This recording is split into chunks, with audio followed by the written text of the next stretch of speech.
On July 28, 2021, Janness, a 40-year-old woman, went for a walk with her dog in Piedmont Park, one of the most popular public parks in Atlanta, Georgia. This was not an isolated area. This was not a dangerous neighborhood. People jog here, families visit, events are held. Later that night, Janness and her dog were found dead. What police discovered at the scene was not a normal homicide. It was extreme.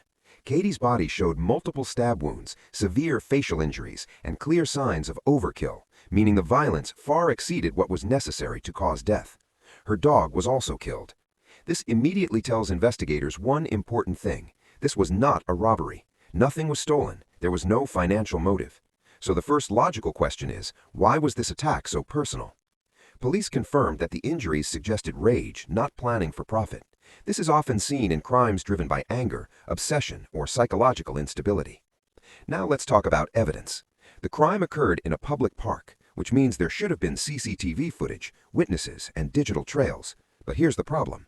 The area where Katie was attacked had limited camera coverage, and the crime happened late at night.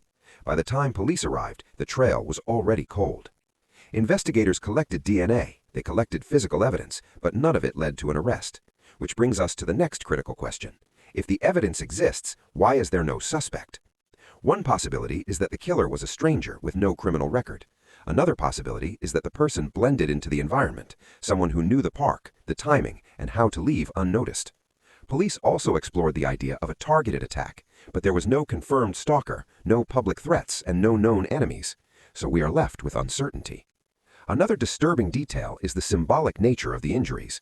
Investigators have never publicly explained all aspects of the crime scene, but they confirmed it was unusually violent. This raises another question. Was this a spontaneous act, or was it ritualistic?